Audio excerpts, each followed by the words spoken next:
ஏனுங்க மச்சான், உங்க முத சம்சாரத்துக்கு ஒரு பையன் இருக்குன்னு சொன்னீங்களே, எங்கேங்க நான் போயேன்? இவர்தான் என் பையன். என்று மகனே, அம்மா கூப்பிடுறேன் இருக்காமாச்சி. டே தகப்பா, இது நியாயமா? உனக்கு அடுக்குமாடா? நாம என்னப்பா செய்யறது? நாம ஒண்ணு நினைச்சா தெய்வம் நினைக்குது. தெய்வம் நினைக்கிறது இருக்கட்டும்டா. நீ ஏன்டா நினைச்ச? 20 வருஷத்துக்கு அப்புறம் இந்த மூஞ்சிக்கு எதுக்குடா பிளாஷ்பேக்? என்னப்பா செய்யறது?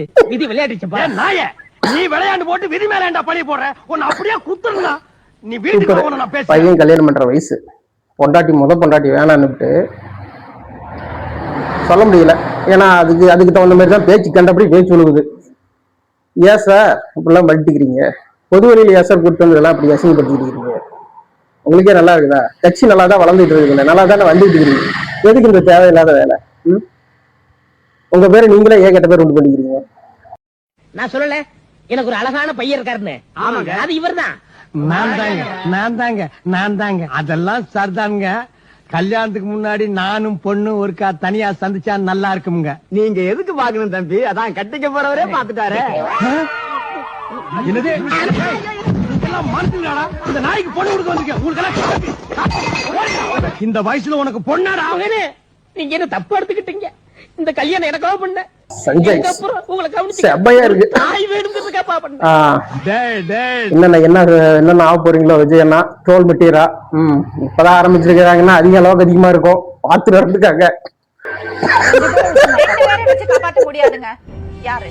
2 பேர் தான் மேடம். 2 பேர் கிடையாதுங்க. யாரோ ஒருத்தரோட 2 பேர் தான் மேடம். 2 பேரோட வாழ முடியாது. போனாலும் சரி 2 பேர்.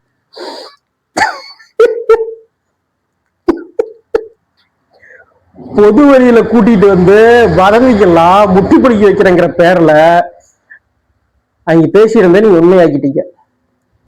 இன்னைக்கு வச்சிருக்கிறது எல்லாமே தெரிஞ்சு போச்சு. ஏன் விஜயண்ணா நல்லா இருக்குதுல்ல நீங்க பண்றது?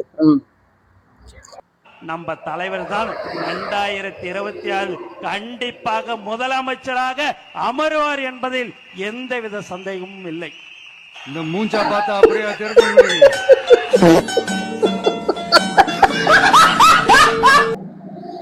சத்தியமா 2026 உங்களால முதலமைச்சரா வர முடியாது. அது சாதாரண பொதுமக்களுக்கு நல்லாவே தெரியும். உங்களுக்கு தானே விஜயனா தெரியல. நீங்க கொஞ்சமாவது புரிஞ்சுக்கோங்க. ஏதாவது ஒரு அலைன்ஸ் வச்சாதான் உங்களால அடுத்த அரசியல் நகரவே உங்களால பண்ண முடியும். எப்படி உங்களால முதலமைச்சர் ஆகணும்? சுத்தி இருக்கிறவங்க உங்களை ஏமாத்தி வச்சுட்டு இருக்கிறாங்க. பாத்துக்காங்க. 2 பேருக்கு நடுவுலதான் போட்டியே. ஒன்னு சங்கீதா, இன்னொன்னு த்ரிஷா.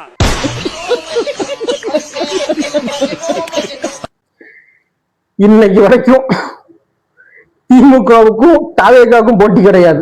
சங்கீதாவுக்கும் திரிஷாவுக்கும் தான் இன்னைக்கு வரைக்கும் போட்டி. அவங்க யார் ஜெயிக்கிறாங்கன்னு பார்க்கலாம்.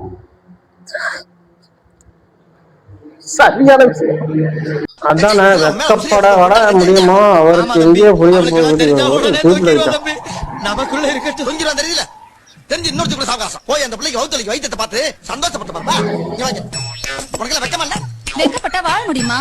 இருந்த ஒரு புருஷனும் துபாய்க்கு ஒட்டகம் மேய்க்க போயிட்டான். நீங்க தெரியுதுல்ல. உங்க அரசியல் வாழ்க்கைய அவங்க த்ரிஷா அவர்கள் உங்களுக்கு கேள்விக்குறியா மாத்தி விட்டுட்டாங்க. கொஞ்சம் கொஞ்சமா உங்களோட தொண்டர்களை உங்களுக்கு முட்டு கொடுக்கறத விட்டு வெளியில தான் வருவாங்க. இன்னும் எத்தனை நாளைக்கு உங்களுக்கு முட்டு கொடுத்துருப்பாங்கன்னு தெரியல. பார்க்கலாம் நான் நடக்குதுன்னு.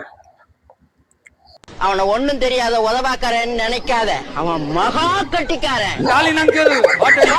உதவாக்காரன் துப்புக்கட்ட பையன். உங்களுக்கு எதுவும் தெரியாது அப்படின்னு நான் சொல்லல.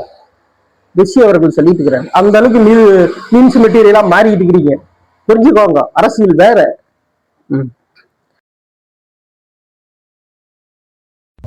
உங்க அப்பா ஒரு பொம்பளை வச்சுங்கிறாரு. நான் சொன்னா நீ நம்பல பத்தியா? போதுமா? ரெண்டு பேரோட வாழலாம். அதெல்லாம் கிடையாது. சரியான முடிவு. என்னடா எவ்வளவு பிரச்சனை, முத சம்சாரம் எவ்வளவு பிரச்சனை பண்ணாங்க. ஒரு பிரச்சனைக்கு ஒரு முற்றுப்புள்ளி வச்சுக்கிட்டு நீங்க பொது வெளியில கூட்டு வந்திருக்கணும்ல. எந்த ஒரு முற்றுப்புள்ளியும் வைக்காம அட்லீஸ்ட் நீங்க விவகாரத்தை பண்ணிட்டு வந்துருக்கணும். பொது வெளியில நீங்க பொது வாழ்க்கையில வர்றீங்க, வேலை கேட்கத்தான் செய்வாங்க.